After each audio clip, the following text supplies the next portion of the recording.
Hola oyentes de Radio Sefrad y bienvenidos nuevamente a De Cero a Aleph, Matemáticas y Judaísmo, nuevamente también con Amelia Muñoz García. ¿Qué tal, Amelia?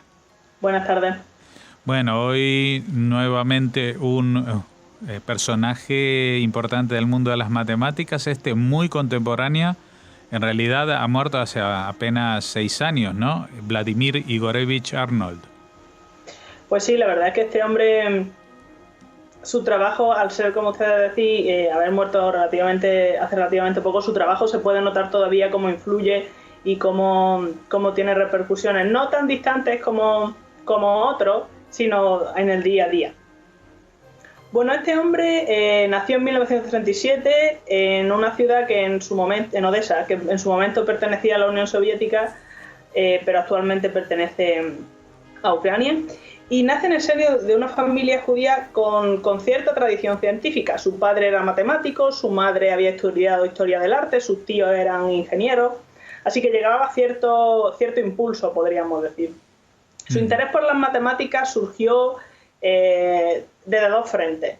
Por una parte, su tío, cuando tenía unos 10 o 12 años, que era ingeniero, le comentó cómo las matemáticas le iban a servir para entender algunos fenómenos de la física aplicados a su trabajo, al trabajo de su tío. Y sin embargo, quizá la que fuera más importante fue su primer encuentro con las matemáticas, que sucedió cuando él tenía alrededor de 5 años. En ese momento se tiene que enfrentar a lo que se llamaban problemas de viejos mercaderes. Estos eran problemas que se le planteaba a los niños rusos y que se les sigue planteando hasta cierto punto cuando eran muy jovencitos, y son problemas relativamente sencillos, de proporciones, de ecuaciones con coeficientes naturales y soluciones naturales, en donde el interés reside no tanto en aplicar grandes conceptos matemáticos, grandes procedimientos matemáticos, podríamos decir, como en entender de qué va el asunto. Y claro, así se desarrolla tanto su interés como su visión matemática. Bueno, pues este hombre con 5 años se dedica como muchos otros niños de su edad, se dedica a resolver este tipo de problemas. Y eso en parte fomenta que se interese por las matemáticas. Posteriormente, cuando entra en el instituto, sus profesores también ven que tiene cierto interés en este tipo de cuestiones y fomentan que estudie matemáticas, hasta cierto punto de que le plantean problemas, y es la satisfacción que le produce resolver los problemas que le plantean en el instituto así más complicados, y esa sensación de logro lo que le convence de que las matemáticas van a ser lo suyo. Y de hecho esa sensación de logro la va a mantener a lo largo de los años, incluso con problemas mucho más complicados que los de instituto, por supuesto, y va a intentar fomentarla en otras personas. Bien, Arnold entra en la universidad en 1954 en la Universidad de Mecánica y Matemática, en la Facultad de Mecánica y Matemáticas de Moscú, perteneciente a la Universidad Estatal de Moscú. Y en 1959 ya consigue su graduado, unos 5 años tarda, con un trabajo de fin de grado, que podríamos decir, sobre geometría. Arnold va a tener la suerte de asistir a la Universidad de Moscú durante lo que se van a considerar los años dorados en el campo de las matemáticas. Muchos de los grandes matemáticos rusos van a estar trabajando en aquella época en Moscú, y entre otros vamos a encontrar, por ejemplo, a Gelfand, que ya hemos comentado antes, a Alexandrov y a Markov. Markov le sonará a mucha gente que haya estudiado estadística. Y sobre todo Kolmogorov, que va a ser su tutor a lo largo de todo su estudio y en parte también su compañero de trabajo. Sin embargo, no todo el mundo se va a llevar bien en la Universidad de Moscú. Por ejemplo, había un matemático, Pon Triagrin, que va a ser abiertamente antisemita, como otros, pero este particularmente más. Y el problema es que era el representante de Rusia en la Unión Internacional de Matemáticos, la IMU. Y pretendía llevarse bien con Arnold y lo invitaba a su casa y tal, pero no porque se llevaba bien con él, sino porque lo que quería era pillarlo en una falta, pillarlo diciendo algo que no debía, pillarlo siendo poco patriótico y poder denunciarlo, lo cual es un poco retorcido, hay que reconocerlo. Sin embargo, nunca llegó a decir Arnold nada de lo que tuviera que arrepentirse, y sí que ganó comentando con este Portregin sobre los intereses que a él le llamaban la atención, la topología, matemáticas aplicadas, etc. Uno de los motivos por los que Portregin tenía enfilado a Arnold, entre otros matemáticos, era porque Arnold había firmado lo que se llama la Carta de los 99, que fue un manifiesto o una protesta contra el encarcelamiento en una institución mental de un matemático que estaba perfectamente cuerdo, pero que lo habían acusado de disidencia. Aparentemente eso de encarcelar a alguien en una institución mental en la Unión Soviética era relativamente normal, un procedimiento estándar para deshacerse de los disidentes. Como consecuencia, Arnold va a ver que le retiran el pasaporte durante los años 70 y gran parte de los años 80, y no es hasta la llegada de la perestroika que no va a poder abandonar el país. Pero bueno, volviendo a la carrera de Arnold, en 1961 va a obtener el doctorado con una tesis que trabaja la representación de funciones continuas de 3 variables mediante la superposición de funciones continuas de 2 variables. Este trabajo va a ser muy interesante porque contiene la solución del problema de Hilbert número 13. Hilbert, en un momento determinado, en 1900, plantea una serie de lo que él llama los problemas del siglo, que se han ido resolviendo y aún quedan algunos por resolver. Y este hombre, en su tesis, podríamos decir, de doctorado, va a resolver uno de estos problemas, lo cual tiene bastante peso. Y va a ser en parte por este motivo que lo van a nombrar asistente en la Facultad de Mecánica y Matemáticas, que era donde él estaba estudiando. Y un par de años después, en 1963, lo van a habilitar tras haber presentado una tesis de matemáticas aplicadas, lo que le va a garantizar además un ascenso a profesor asistente. Y posteriormente lo ascienden a agregado en 1965. Este hombre va a permanecer en la universidad, en la Facultad de Moscú de Matemáticas durante gran parte de su vida, por no decir toda su vida. Y de hecho va a permanecer como profesor agregado durante 21 años más.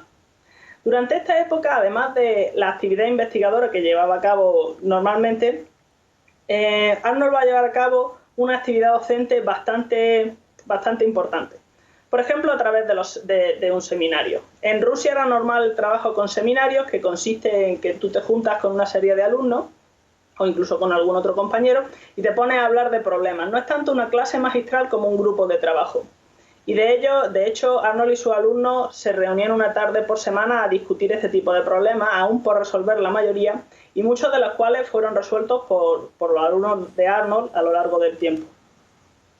Otra de las cosas que Arnold también va a interesarse y a lo que va a ayudar es a desarrollar alrededor de 40 tesis entre Rusia y Francia. En un momento determinado también trabaja para la universidad en París.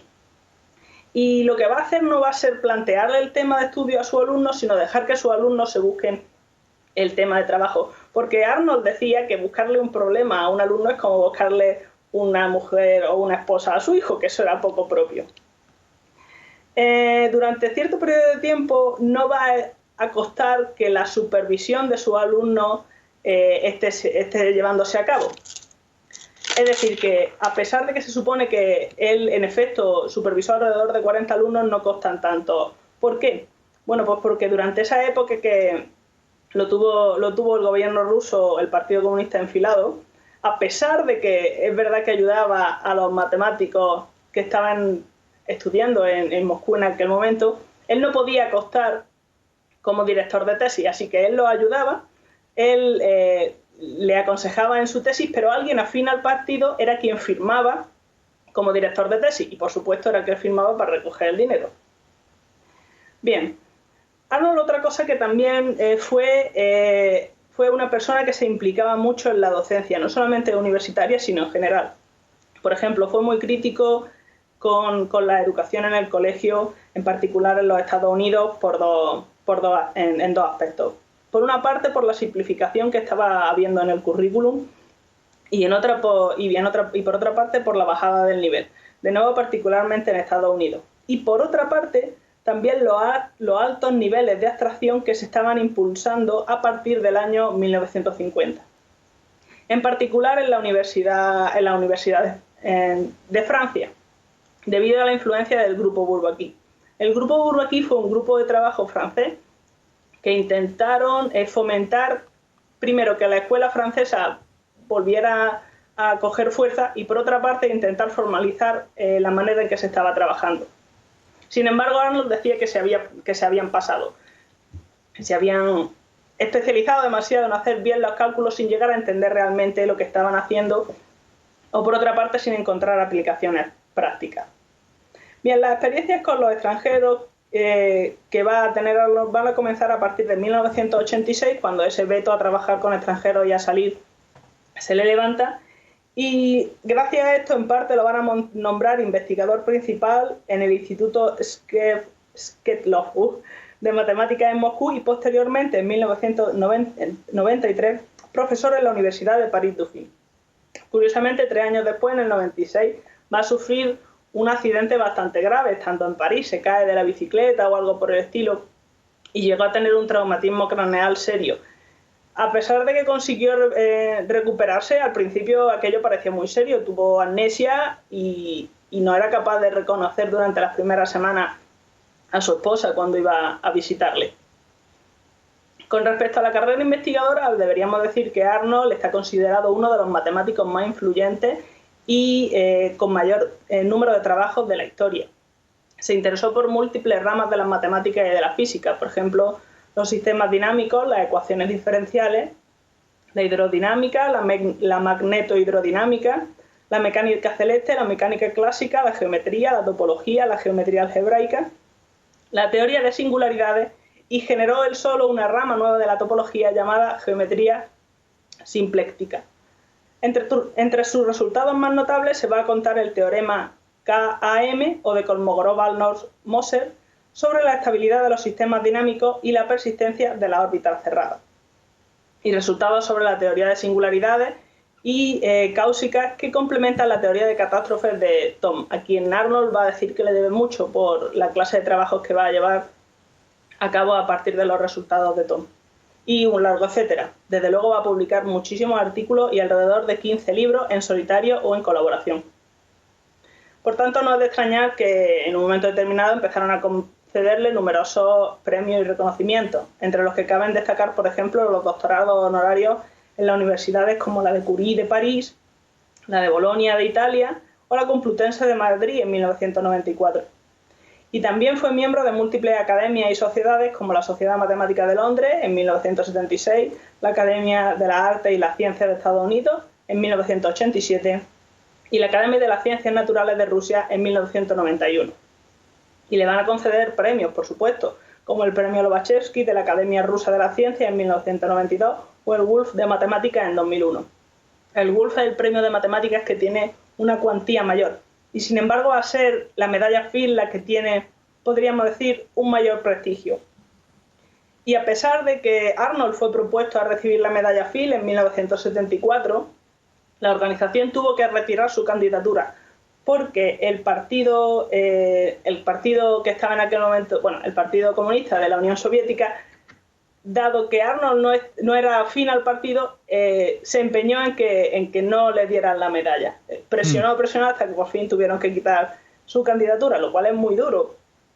Pero bueno, este hombre se lo tomó relativamente bien y nunca llegó a abandonar realmente la Universidad rusa.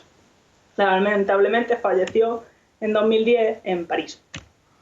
Pues nada, por lo que decías también, su influencia sigue hoy en día, ¿no? O sea, su teorema y sus métodos se siguen utilizando en estos días. Sí, totalmente. Y además, a mí me gustaría comentar que la manera que él tenía de ver las matemáticas quizás esté influyendo también en las corrientes actuales, porque él consideraba que las matemáticas no debían de ser un ente aislado, sino que había que entenderlas como una herramienta. Literalmente él lo que decía era que las matemáticas son una parte de la física y la física es una parte de la ciencia experimental, una parte de las ciencias naturales. Las matemáticas, lo que pasa es que como parte de la física es la que produce los experimentos más baratos, porque no tienes que llevar a cabo grandes maquinarias ni producir grandes cosas. Muy bueno. Pues muchas gracias por habernos acercado a la figura de Vladimir Arnold, este particular matemático que podemos decir sin duda, porque así lo fue la mayor parte de su tiempo, soviético, aunque luego ya se quedó solamente como ruso, y me imagino que también bastante más relajado por la historia que nos has contado. Muchas gracias, Amelia Muñoz García, y esperamos dentro de 2 semanas volver a encontrarnos contigo y que nos cuentes la historia de otro prestigioso matemático judío. Gracias a ustedes.